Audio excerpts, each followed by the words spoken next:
I'm delighted to be here today with Mayor Lisa Helst from the City of Victoria to talk about Victoria signing up to the Race to Zero. It's great to see you again, Mayor. Thank you so much for your time today, but also thank you for signing up to Race to Zero. Yeah, well, it's our pleasure and it's our desire to get there with you. Well, fantastic. And can you tell us a little bit about what it actually means for the City of Victoria in practice? Well, we have a very ambitious climate leadership plan, which was adopted in 2019, which basically mirrors the Paris Agreement and the ambition of Race to Zero, which is to reduce our emissions 50% by 2030 and get to 100% renewable by 2050. So this allows us to galvanize with other communities and cities and businesses across the world to know that we're all in it together. For us, that's the impetus kind of emotionally, I guess, but in terms of practicality, it gives us a great impetus to keep going in all the practical projects we're working on here.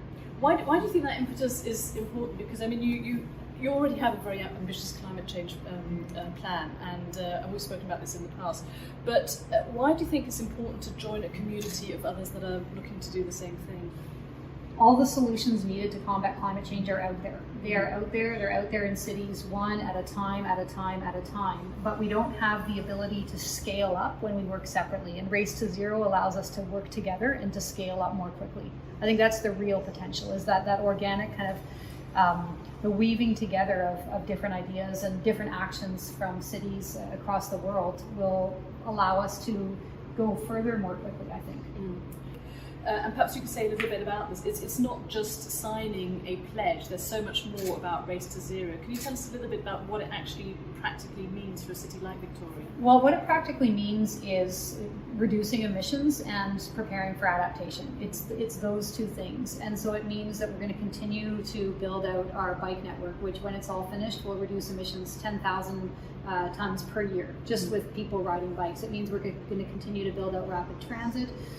We're working on a really exciting project now regionally, a regional energy retrofit program, where we're going to have across all 13 municipalities here very significant incentives for people to retrofit their homes, reducing emissions in buildings. So what it does is we're going to have to find another metaphor than keeping the foot on the gas, right? It does, but the Race to Zero keeps our foot on the pedal in terms of making sure that we keep A, the commitments we've made, and then B, looking for ways with other cities to accelerate those commitments. So it's very practical, because now that we're in the Race to Zero, we've got this transparency requirement. We've been reporting in different ways, but if we're racing, we want to be near the front of the pack. So it allows us to keep going. And I think it gives us, I don't want to say cover with our residents, because I think generally our residents are supportive of climate initiatives.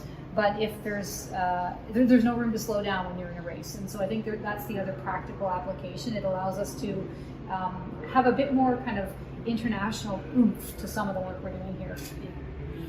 That international aspect is actually really important, because actually there are still quite a few cities and municipalities that do need to sign up or need to do the right thing in terms of pledges like this. And Victoria is actually only one of a handful, so you're in really good company. But it's fantastic to see you leading the way. Why do you think it's important for other municipalities and sort of particularly medium-sized cities to sign up? I've been doing a lot of work kind of on city organizing and city-to-city organizing for quite some time, for almost my whole time as mayor. And in fact, I was just on a call or a Zoom meeting on Vancouver Island and Coastal Communities Climate Leadership Plan. So we're developing a plan for the entire island, both adaptation and mitigation. And what we find, particularly in some of the smaller places, is they don't have the resources, they don't have the knowledge, they don't have the expertise, they don't have the funds. But if we're all working together, pulling together across the globe in the Race to Zero, we're going to get there.